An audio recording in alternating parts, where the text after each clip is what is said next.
1. When designing a training program for LASD recruits, which principle best supports adult learning? A. Passive lecture delivery. B. Involving learners in problem solving. C. Memorization of procedures only. D. Avoiding feedback to reduce stress. 2. During a firearms training evaluation, which method ensures the most valid measurement of skill mastery? A. Written multiple choice exam. B. Supervisor's informal observation.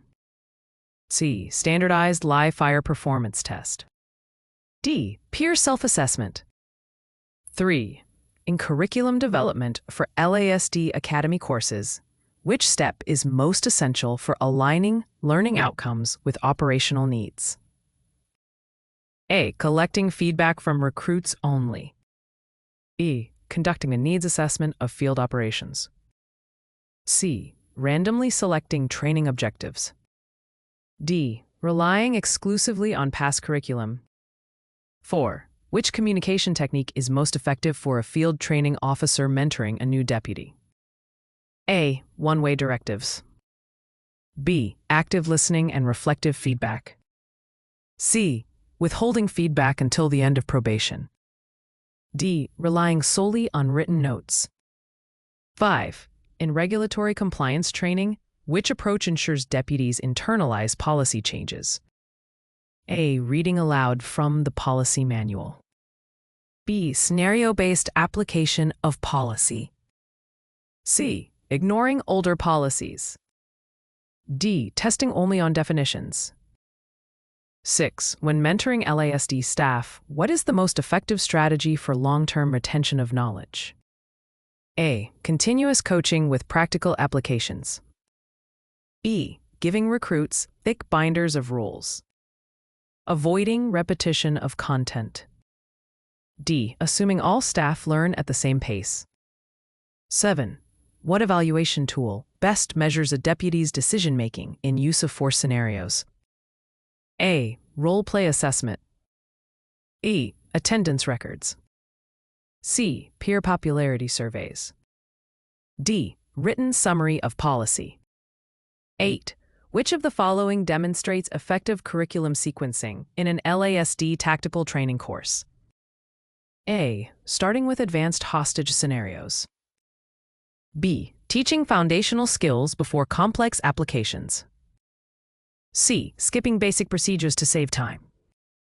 E. Testing before instruction. 9.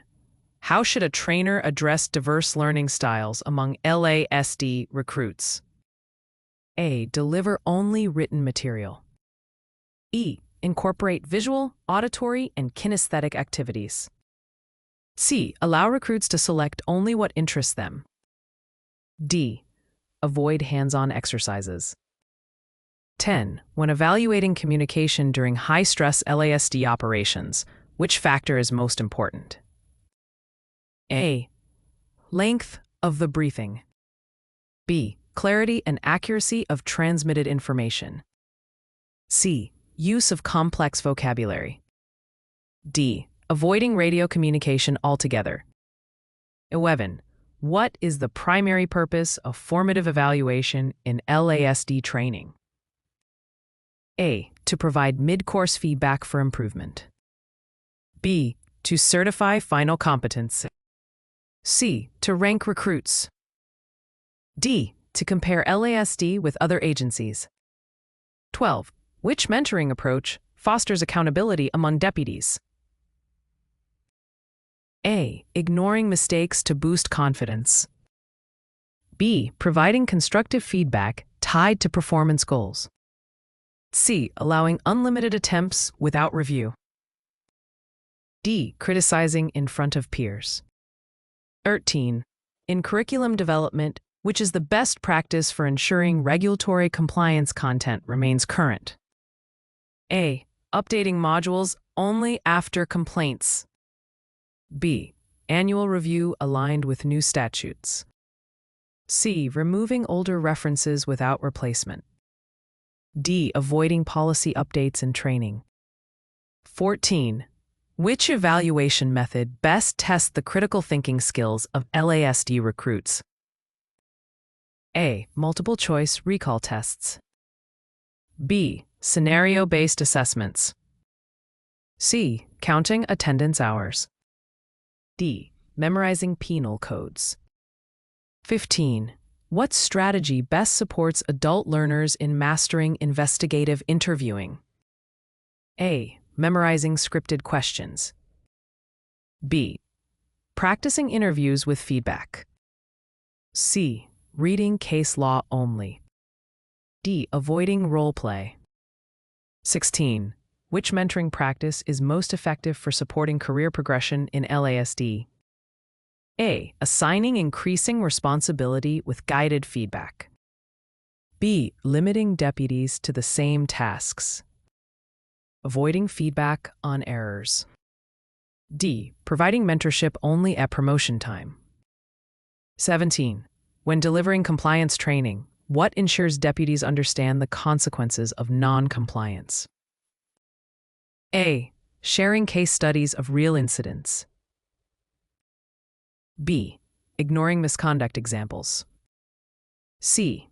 Providing definitions only. D. Testing without explanations. 18. Which instructional strategy best addresses adult learners' need for relevance? A. Linking training content to real-world law enforcement tasks. B. Teaching abstract theories without application. C. Using only memorization drills. D. Avoiding practical examples. 19. Which evaluation tool provides the most reliable data for curriculum improvement? A. Exit surveys from trainees. B. Anecdotal notes from one trainer. C. Informal conversations. D. Supervisor opinions only. 20. Which communication skill is critical during LASD crisis de-escalation? A. Use of empathetic language. B. Repeating orders loudly. C. Avoiding eye contact. D. Giving technical explanations. 21. In adult learning theory, why is self-directed learning valuable for LASD deputies? A. It increases motivation and accountability. B. It reduces the need for supervision. C. It guarantees mastery without oversight. It eliminates the role of trainers. 22. Which mentoring technique best ensures deputies develop ethical decision-making? A. Modeling integrity and explaining reasoning. B. Ignoring ethical dilemmas. C. Avoiding discussions about misconduct. D. Memorizing codes without reflection. 23. How should an LASD trainer evaluate the effectiveness of a new patrol tactics module? A. Measure trainee performance in simulated patrols. B. Track attendance only. C. Collect only written exams. D. Ask recruits if they enjoyed the class. 24. In curriculum development, which principle ensures skills transfer from classroom to field? A. Incorporating realistic practice scenarios. B. Avoiding simulations to save time. C. Limiting practice to lectures. D. Teaching without assessments. 25. Which method best supports deputies in mastering communication protocols during emergencies? A. Real-time radio drills with debriefing. B. Reading the manual only. C. Avoiding practice under stress. D. Testing without practice. 26. Which evaluation method best captures deputies' growth during training? A. Pre- and post-training assessments. B. End-of-course attendance count. C. Single quiz at the end. D. Peer popularity ranking. 27. In adult learning, what is the impact of immediate feedback? It reinforces learning and corrects errors quickly. B. It discourages learners. C. It has no measurable impact. D. It confuses recruits. 28. Which mentoring style is most effective for building confidence in field trainees? A. Supportive coaching with gradual challenges. B. Withholding feedback until the end. C. Criticizing in group settings. D. Ignoring progress until evaluation. 29. When delivering compliance training on evidence handling, which instructional approach is best? A. Hands-on practice with evidence protocols.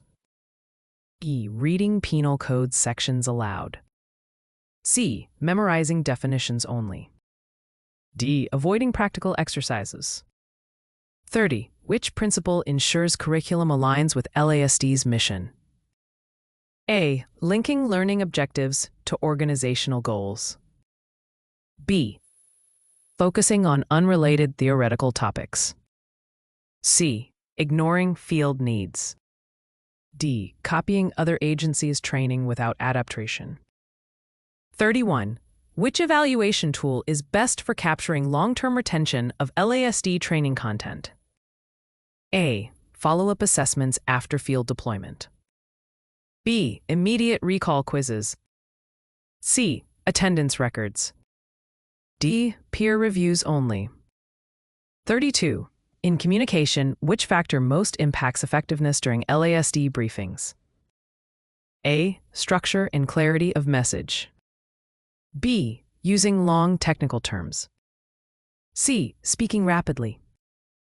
D. Avoiding questions. 33.